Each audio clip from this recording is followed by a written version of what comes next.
Imagine you're standing in a $30 million penthouse, marble floors, 270-degree city views, doorman downstairs, who knows your name. Now imagine that same $30 million doesn't buy you a view of Central Park. It buys you a view of a concrete wall, underground, in Kansas. For the past decade, the ultra-wealthy have been quietly pouring money into doomsday compounds, underground estates marketed as the ultimate life insurance policy. Some cost $10 million, some cost $80 million.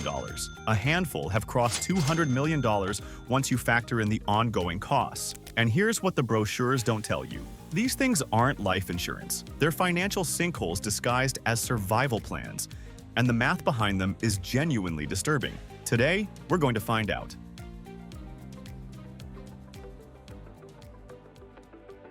Let's start with the asset itself, because this is where the whole thing begins to unravel. When a billionaire buys a mansion in Malibu, they're buying something the market already understands. Comparable sales exist, buyers exist. If they need to exit the investment, they can. The asset has liquidity.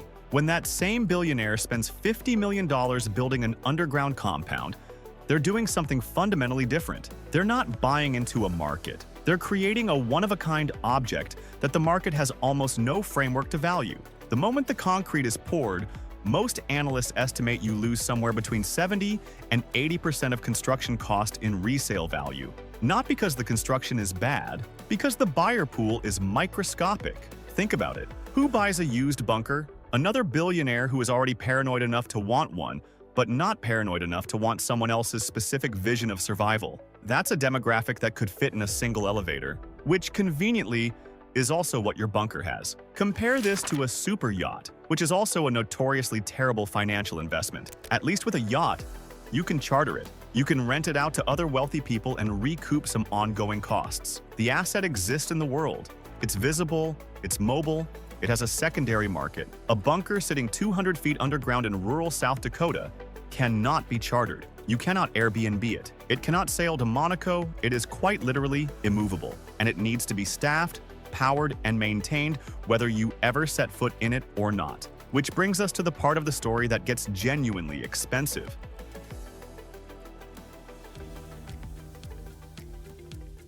The bunker is built. The check is signed. Now what? Now it starts eating money. Every single day, whether you're there or not. Air systems first. These aren't the kind of air filters you change every 3 months under your sink. A properly sealed underground facility requires industrial-grade HEPA filtration running continuously. The moment you shut those systems down, moisture infiltrates, mold sets in, and what was a $50 million asset becomes a $50 million Petri dish. Those systems cost tens of thousands of dollars a year in electricity alone before maintenance contracts. Water systems run on the same logic. Stagnant stored water is a biological hazard. Purification systems need to cycle constantly. Backup generators need to be test run monthly to ensure they'll actually start when needed. But the real money eater isn't mechanical, it's human. If you're building a serious compound, you need people on payroll whose entire job is to be ready for a catastrophe that statistically will never happen. Security personnel, maintenance engineers, sometimes on-site medical staff. These aren't contractors you call when something breaks. These are salaried employees sitting in rural isolation, maintaining a facility for an owner who visits maybe once a year. 6-figure annual salaries per person per year for a standby team protecting an asset the owner is not in. Across a decade, a serious compound operation can burn through $2 to $5 million in staffing costs alone before anything actually goes wrong. Now, your comments on the super yacht video made a really sharp point. The argument was that luxury assets aren't really about ROI, they're about status and experience, and that's fair for most of them. But the bunker breaks even that logic, because you can't actually experience it. It's not a villa you summer in.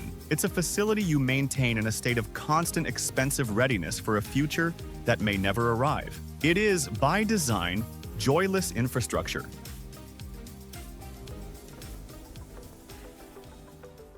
Here's where it really gets interesting, because the construction cost and the staffing cost are at least predictable. You know going in that those numbers exist. What most bunker buyers genuinely don't account for is tech debt. These facilities are loaded with cutting-edge technology at time of build.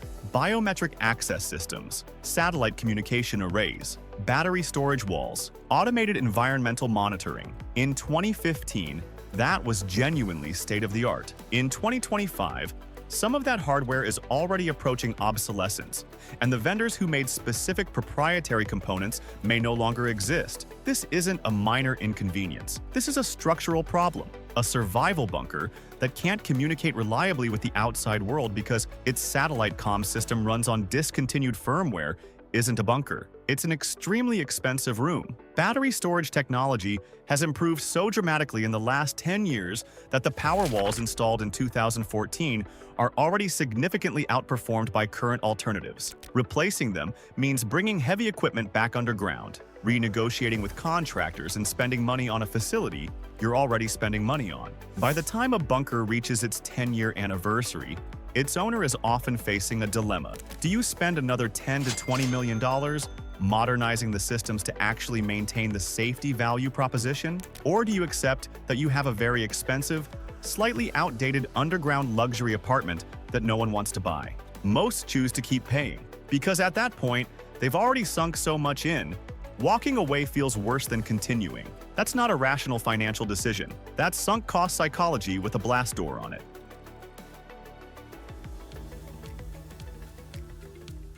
So let's add this up properly. Initial construction on a serious compound runs $30 to $80 million.